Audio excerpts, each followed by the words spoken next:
പശ്ചിമേഷ്യയിൽ ഇറാനെതിരെ ഇസ്രയേലും അമേരിക്കയും സംയുക്തമായ ആക്രമണം തുടങ്ങിയ ശേഷം രാജ്യങ്ങളുടെ വ്യോമ പ്രതിരോധ സംവിധാനങ്ങൾ വൻ ഭീഷണിയാണ് നേരിട്ടുകൊണ്ടിരിക്കുന്നത്. ഇറാന്റെ ആയുധങ്ങൾ അടിച്ചു തകർത്തു എന്ന് അവകാശപ്പെടുമ്പോഴും അമേരിക്കയ്ക്ക് വ്യോമ പ്രതിരോധത്തിൽ കൈ പൊള്ളുകയാണ് എന്നതാണ് വാസ്തവം. അമേരിക്കൻ വ്യോമസേനയുടെ അത്യാധുനിക പോർ വിമാനങ്ങൾ പലതും യുദ്ധഭൂമിയിൽ തകർന്നു വീണിരിക്കുകയാണ്.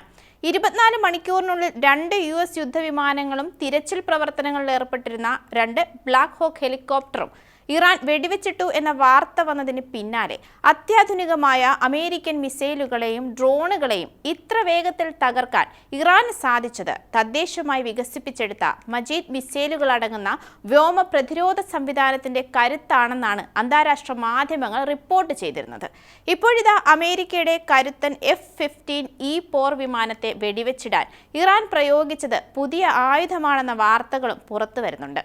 സഖവ്-1 അല്ലെങ്കിൽ SA-67 എന്നും അറിയപ്പെടുന്ന പ്രത്യേകതരം മിസൈലാണ് US വിമാനങ്ങളെ ലക്ഷ്യമിട്ടത്. ഇറാന്റെ അത്യാധുനിക പ്രതിരോധ സാങ്കേതിക വിദ്യയുടെ ഉദാഹരണമായിട്ടാണ് ഈ മിസൈലുകൾ ആഗോളതലത്തിൽ വിലയിരുത്തപ്പെടുന്നത്. എന്തൊക്കെയാണ് ഇറാന്റെ ഈ പുതിയ ആയുധത്തിന്റെ പ്രത്യേകതകൾ? നമുക്ക് വിശദമായി പരിശോധിക്കാം. ഞാൻ അമ്മു. അസാധാരണമായ ആക്രമണ ശൈലിയാണ് സഖവ്-1 മിസൈലിനെ വേറിട്ട് നിർത്തുന്നത്. നൂതന സാങ്കേതിക വിദ്യയും കുറഞ്ഞ ചെലവുമുള്ള ഈ മിസൈൽ ഇറാന്റെ തന്ത്രപ്രധാനമായ ആയുധമായി മാറുകയാണ്. സാധാരണ മിസൈലുകളിൽ നിന്ന് വ്യത്യസ്തമായി വിക്ഷേപിച്ച ഉടൻ ലക്ഷ്യസ്ഥാനത്തേക്ക് കുതിക്കുന്നതിന് പകരം നിശ്ചിത ആകാശ പരിധിയിൽ 8 എന്ന ആകൃതിയിൽ ചുറ്റിപ്പറന്ന് ശത്രുവിനെ നിരീക്ഷിക്കാനുള്ള ശേഷി ഈ മിസൈലിനുണ്ട്. റോക്കറ്റ് ബൂസ്റ്റർ ഉപയോഗിച്ച് വിക്ഷേപിക്കുന്ന മിസൈൽ പിന്നീട് ടർബോജെറ്റ് എഞ്ചിൻ ഉപയോഗിച്ചാണ് അന്തരീക്ഷത്തിൽ നിലയുറപ്പിക്കുന്നത്.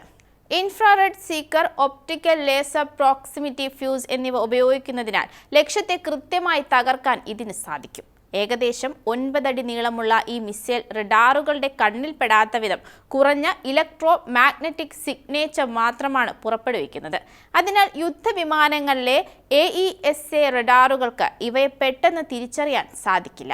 100 മുതൽ 150 കിലോമീറ്റർ വരെ ദൂരപരിധിയുള്ള ഈ മിസൈലിന് 28,000 അടി ഉയരത്തിൽ വരെ പറക്കുന്ന ഡ്രോണുകളെയും ഹെലികോപ്റ്ററുകളെയും വേഗത കുറഞ്ഞ വിമാനങ്ങളെയും തകർക്കാനുള്ള ശേഷിയുണ്ട്. ലക്ഷ്യസ്ഥാനത്ത് നേരിട്ട് പതിക്കാതെ തന്നെ തകർക്കാൻ ശേഷിയുള്ള 22 പൗണ്ട് ഭാരമുള്ള വാർഹെഡാണ് ഇതിൽ ഉപയോഗിക്കുന്നത്. ഇറാന്റെ റെവല്യൂഷണറി ഗാർഡ് കോർ വികസിപ്പിച്ച ഈ മിസൈൽ നിലവിൽ ഹൂതി വിമതരും ഹിസ്ബുള്ളയും ഉപയോഗിക്കുന്നുണ്ടെന്ന റിപ്പോർട്ടുകളും പുറത്തു വരുന്നുണ്ട്. കുറഞ്ഞ ചെലവിൽ നിർമ്മിക്കാവുന്ന ഇത്തരം മിസൈലുകൾ അത്യാധുനിക 5ാം തലമുറ വിമാനങ്ങൾക്ക് പോലും ഭീഷണിയാകുമെന്നത് അന്താരാഷ്ട്ര തലത്തിൽ വലിയ ചർച്ചകൾക്കാണ് വഴിവെച്ചിരിക്കുന്നത്. യുഎസിന്റെ അത്യാധുനിക F-35 വിമാനം വെടിവെച്ച് വീഴ്ത്തിയെന്ന് ഇറാൻ അവകാശപ്പെട്ടിട്ടുണ്ട്.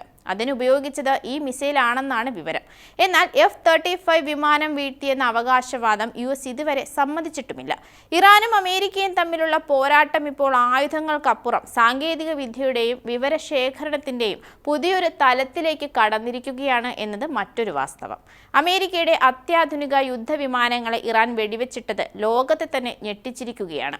വെറും സൈനിക ശക്തിയേക്കാൾ ഉപരിയായി കൃത്രിമ ബുദ്ധിയും ഉപഗ്രഹ വിവരങ്ങളും ഉപയോഗിച്ച് ശത്രുവിന്റെ നീക്കങ്ങൾ മുൻകൂട്ടി അറിയാൻ ഇന്ന് ഇറാന് സാധിക്കുന്നുണ്ട്.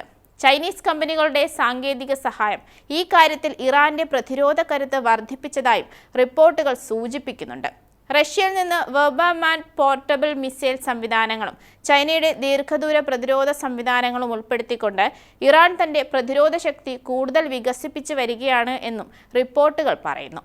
സ്റ്റെൽത്ത് സാങ്കേതിക വിദ്യയുള്ള വിമാനങ്ങളെയും നേരിടാൻ കഴിവുള്ള ഈ സംവിധാനങ്ങൾ ഭാവിയിൽ ഇറാനെ കൂടുതൽ ശക്തമായ പ്രതിരോധ ശക്തിയാക്കി മാറ്റുമെന്ന് വിലയിരുത്തലുകളുമുണ്ട്. എന്തായാലും ഇറാന്റെ ഈ പുതിയ മാറ്റങ്ങൾ വരും ദിവസങ്ങളിൽ യുദ്ധക്കളത്തിൽ എന്ത് മാറ്റം വരുത്തുമെന്ന് കാത്തിരുന്ന് കാണേണ്ടി വരും.